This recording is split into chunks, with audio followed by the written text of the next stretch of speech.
विश्व रूप जो है उसे समझने की कोशिश करो। यही भगवत गीता में भी कहा गया है। हम हर चीज में केवल निमित्त रूप में होते हैं। कर्ता वो है, कर्म करते रहो। हम केवल उसके साधन हैं। इसीलिए विश्व रूप विश्व शांति की जरूरत है। इसका महत्व आज के अपने विश्व शांति संवाद माला में जानते हैं डॉक्टर उपाध्याय जी से।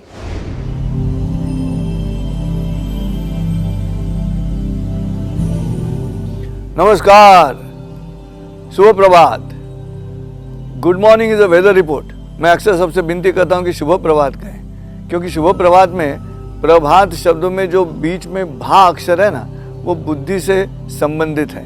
और इसलिए सिर्फ वेदर रिपोर्ट ही नहीं, लेकिन मनुष्य करके मेरा मन भी प्रफुल्लित है, प्रसन्न है। ऐसे अगर दूसरे को कहना है तो कहिए शुभ प्रभात। विश्व शांति संवाद वाला में मैं आपका हार्दिक स्वागत करता हूँ। भगवत गीता में 11वां अध्याय, पहले अध्याय से श्री कृष्ण भगवान अर्जुन को यही समझा रहे हैं। क्या समझा रहे हैं? कि एकम सत विप्रा बहुधा वदन्ति। अर्जुन को ये समझना चाहिए। अर्जुन ये समझ रहा है भगवत गीता में कि मैं मेरे रिश्तेदारों को क्यों मारूं, ऐसे कहता है। और भगवान श्री कृष्ण कहते हैं तुम तो केवल निमित्त हो, तुम साधन हो, तुम कर्ता नहीं हो। ये कोई और तुम्हारे हाथों से करके लेने वाला है, तुम्हारे माध्यम से साध्य करने वाला है। तो सच्चाई ये विश्वरूप जो है वो समझने की कोशिश करनी चाहिए। वही हुआ भगवद गीता में भी। 10वें अध्याय तक श्री कृष्ण ने कई बार अर्जुन से कहा कि मैं सभी जगह पे हूँ। भूमि वायु अग्नि बुद्धि अहंकार मन गगन अम्बुधि, मेरी माया के ये सब अंश हैं। ये सब जो है वो मेरी माया के अंश हैं। ये कहने के बावजूद भी अर्जुन के मन में वो ज्ञान नहीं प्राप्त हो रहा है। वो ज्ञान 11वां अध्याय विश्वरूप दर्शन का अध्याय सामने आ गया। तभी वो रूप देखकर अर्जुन को पता चला कि भगवान श्री कृष्ण इतनी बार पहले अध्याय में जो कह रहे हैं वो प्रत्यक्ष में तुम्हारे सामने है। आप आकाश की तरफ देखो रात को, आपको पता लगेगा आप कितने छोटे हो।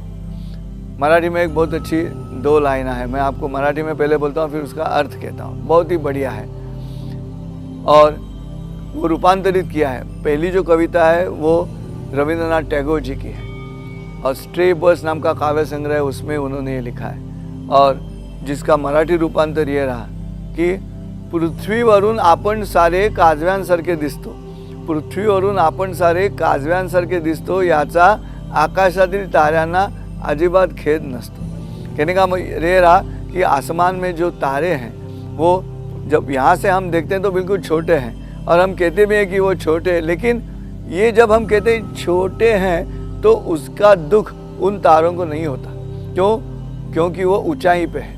और जब आदमी ऊंचाई पे चला जाता है, ऐसे विस्तार करना ये तो राजकीय बात आ गई, लेकिन ऐसे ऊंची बढ़ाना खुद की बौद्धिक ऊंची की बात है। तो ये जो एल्टीट्यूड है वो जितना ऊंचा जाएगा तब बातें छोटी बनती जाएगी। इसीलिए ये सब चल रहा है। और आज इसी तरह अगर पूरी दुनिया में हम ज्ञान फैला सकते हैं, ज्ञान का जो विश्व है वो फैला सकते हैं, तो वो काम विश्व शांति संवाद माला के माध्यम से हम लोग करने की कोशिश करें। ज्ञानेश्वर जी ने जो ज्ञानेश्वरी लिखी है, उस ज्ञानेश्वरी में इसके बारे में कई अच्छे अच्छे सिद्धांत आए हैं। और जो सिद्धांत यही बात बार बार कह रहे हैं, विश्व शांति की ओर जाने वाले मनुष्य के मन में क्या विचार होने चाहिए। तो उसमें पानी का उदाहरण दिया है। जैसे पानी जमीन में डालने के बाद अगर गड्ढा बीच में आ गया तो पानी गड्ढा भरकर ही आगे जाता है। पानी ऐसे फ्लाईओवर जैसे ऊपर से नहीं चला जाता। बीच में जो मनुष्य आते हैं, जिनको ज़रूरतें हैं और उनकी ज़रूरतें अगर आप पूरी कर सकते हो तो दे दीजिएगा। ये जो नैसर्गिक वृत्ति है, उस वृत्ति से बात बनेगी तो 2 मनुष्य इकट्ठा आ जाएंगे। अभी कोविड में जैसे आपने देखा, कोविड-19 की जो बात चल रही थी, तो भारत में जो दवाइयाँ थी उसका जो स्टॉक था तो बहुत था, जिस दवाई से कोविड-19 थोड़ा अच्छा हो सकता है, दूर हो सकता है। वो तो अमेरिका जैसे देश के लिए हिंदुस्तान से दवाइयाँ भेजी गई। वो देश के लिए नहीं भेजी गई, वो भेजी गई मनुष्य ने मनुष्य की ओर दे दी है, मनुष्य की तबीयत अच्छी होने के लिए। ये जो सब सेंटेंस में मानव ने मानव की ओर जाना है, वो जाने का तरीका ही आज इस पूरी दुनिया को शांत रखेगा, इस पूरी दुनिया को खुशहाल रखेगा। क्योंकि देख लो, अगर इस पूरी पृथ्वी से मनुष्य को निकाल दो तो क्या पृथ्वी की कीमत रहेगी कुछ? आज हम गाना गाते हैं, हम निसर्ग का वर्णन करते हैं अच्छी तरह, हम बहुत बढ़िया से कहते हैं, अच्छे अच्छे कामों से बात बनती है। कोई शायर कहता है, दुनिया जिसे कहते हैं जादू का खिलौना है, मिल जाए तो मिट्टी है, खो जाए तो सोना है।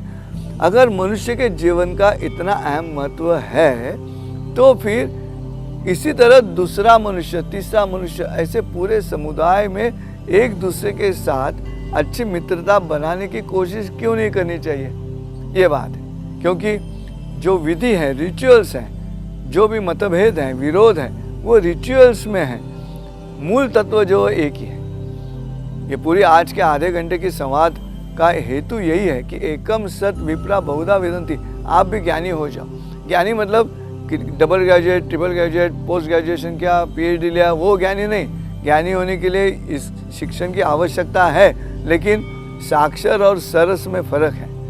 हमें किसकी आवश्यकता है? सरस आदमी की आवश्यकता है। साक्षर आदमी ठीक है, लेकिन सरस चाहिए। संस्कृत में एक बढ़िया वचन है, सरसो विपरीताश्चेत सरसत्वम न मुच्यति, साक्षरा विपरीताश्चेत राक्षसा एव केवलम। क्या बढ़िया है ना? क्या कहते हैं? सरस जो शब्द है ना, वो दाईं ओर पढ़ो सरस है, दाईं ओर से बाईं ओर पढ़ो फिर भी सरस ही रहता है। लेकिन साक्षर जो है, केवल जिसके दिल में प्यार नहीं है, जिसके दिल में मार्दव नहीं है, जिसके दिल में मित्रता नहीं है, वो साक्षर जो है वो सरस नहीं है। इसलिए वो जब उल्टा पड़ा जाएगा, साक्षरा विपरीताश्चेत राक्षसा एव केवलम, वो राक्षस जैसा बर्ताव करता है।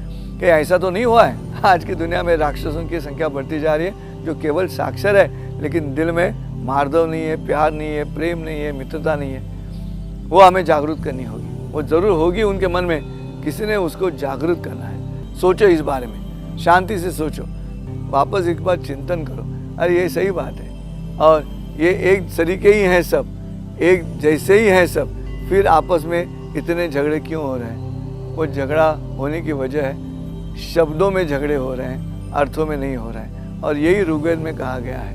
ऋग्वेद का कहना यही है। ये ऋग्वेद है, इसलिए कोई अलग संस्कृति का है, इसको मत ध्यान में रखो, ऐसे नहीं होना चाहिए। अच्छी अच्छी बात है। आइंस्टाइन है, वो संत थोड़ी थे, वो शास्त्रज्ञ थे, लेकिन संत वृत्ति के शास्त्रज्ञ ऐसे भी हो सकता है। जब किसी भी सवाल का उत्तर नहीं मिलता है, जब किसी भी सवाल का जवाब नहीं मिलता है, तो उसको बाहर भी ढूंढना होगा। तो बाहर ढूंढने की कोशिश कीजिएगा। सिर्फ अपने ही मन में जो उत्तर ढूंढने की कोशिश करता है, वो आत्मकेंद्री बन जाता है, आत्ममग्न रहता है पहले, फिर आत्मकेंद्री बन जाता है और फिर आत्महत्या की भी सोचता है। क्यों? सेंट्रलाइज हो गया। डिसेंट्रलाइज करो खुद को, पहले पूरी दुनिया में देखो क्या हो सकता है, तभी ये बात बनेगी, नहीं तो बात नहीं बनती। और ये ख्याल जो है, दूसरे का भी विचार करो, सामने वाले का भी विचार करो, तभी बात बनेगी। खुद के विचारों को छोड़ना पड़ेगा। अभी मैं यहाँ बैठा हूँ और मैं वहाँ से कैसे दिखाई दे रहा हूँ ये मुझे पता नहीं है। मैं यहाँ से कैसा दिखता हूँ ये मुझे समझने के लिए मुझे मेरी जगह छोड़नी पड़ेगी, या तो उसके विचारों पे विश्वास करना पड़ेगा। और ये विश्वास रखने की क्रिया श्रद्धा की हो जाती है। इसलिए सबसे विनती है और हाथ जोड़ के विनती है, ऐसे नहीं है कि मुझे कुछ ज़्यादा समझ आई है और मैं आपको बोल रहा हूँ। ये जो विचार मेरे मन में है, ये जो ट्रिब्यूट आया है मेरे मन में, वो मैं डिस्ट्रीब्यूट कर रहा हूँ आप सभी को, आपका दोस्त बनकर, आपका मित्र बनकर। मित्र का अर्थ मैंने लगाया हुआ ऐसा है। त्र, ये जो अक्षर है, संस्कृत में एकाक्षरी शब्द कहता हूँ समय, उसका मतलब है थ्रो। अंग्रेजी में क्या कहता है? थ्रो। संस्कृत में क्या है? त्र। क्या त्र? मित्रो। खुद को छोड़ देना है, अहंकार को छोड़ देना है। संत साहित्य में बड़े अच्छी तरह से लिखा हुआ है कि अहंकाराची गोठी न लगे अज्ञाना पाठी, सज्ञानाच्या कंठी झोंबत असे। उसका मतलब यह है, जो अहंकार है उसकी गांठ है और वो किसको तकलीफ देती है? जो अहंकार किसको आता है? जिसके पास ज्ञान है उसे अहंकार है, और जो अज्ञानी है उसको अहंकार नहीं है, क्योंकि उसके पास ज्ञान नहीं है। ज्ञान क्या करता है? ज्ञान अपने शरीर में हीट तैयार करता है, उष्णता पैदा करता है, तापमान बढ़ाता है, और तापमान का नतीजा क्या है? स्प्लिट अप करते जाना, इकट्ठा रखना नहीं होता, इसलिए ये गड़बड़ होती है। तो मैं अक्सर कहता हूँ कि चलो अहंकार को छोड़ दो, अहंकार को छोड़ोगे तो बात बनेगी। तुकाराम जी ने कहा है कि कायमी पामर जाणे अर्थभेद वदवी गोविंद तेची वदे आपुल्या बळे नाही मी बोलत सखा कृपावंत वाचा त्याची। मैं क्या जानूँ वेदों का अर्थ क्या है वो, लेकिन मैं जो बोल रहा हूँ वो ऊपर वाला मुझसे बुला के ले रहा है, ये उसकी शक्ति है। वाचा मेरी है, लेकिन ये वाचा उससे तैयार होती है। जितने भी संत हैं वो सभी संत ये एक ही दिशा में यात्रा करते हैं। जितने भी उनके काव्य है या सिद्धांत है वो एक ही दिशा में जाते हैं, क्योंकि जब आदमी विश्व के बारे में सोचता है तो उसकी जो बुद्धि है, प्रतिभा है, वो एक तरीके से ही व्यक्त होती है। और इसलिए इन संतों पे भरोसा करना चाहिए। किसी भी धर्म के ग्रंथ हो, कोई शास्त्रज्ञ हो, अंतिम जो यात्रा चलती है वो उसी की तरफ जानी चाहिए। और वो जाने के लिए हर एक आदमी सरस होना चाहिए। सरस होगा तभी बात बनेगी, नहीं तो नहीं बात बनेगी। सिर्फ साक्षर बन के कुछ नहीं होगा। तो चलिए हम सभी इकट्ठा के इस बारे में कम से कम सोचते तो हैं, फिर कर्म करेंगे। कर्म करने के बाद बुद्धि बदल जाएगी।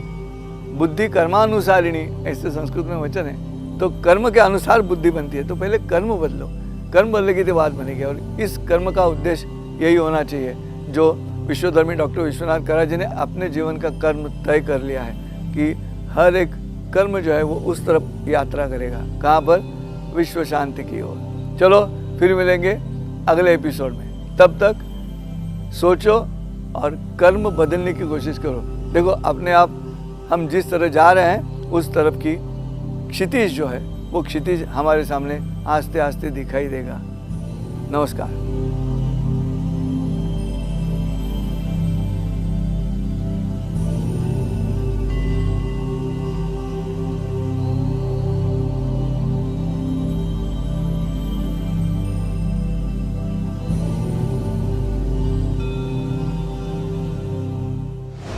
जैसा कि डॉक्टर संजय उपाध्याय सर ने कहा, बुद्धि कर्मानुसारिणी, तो कर्म के अनुसार बुद्धि बनती है।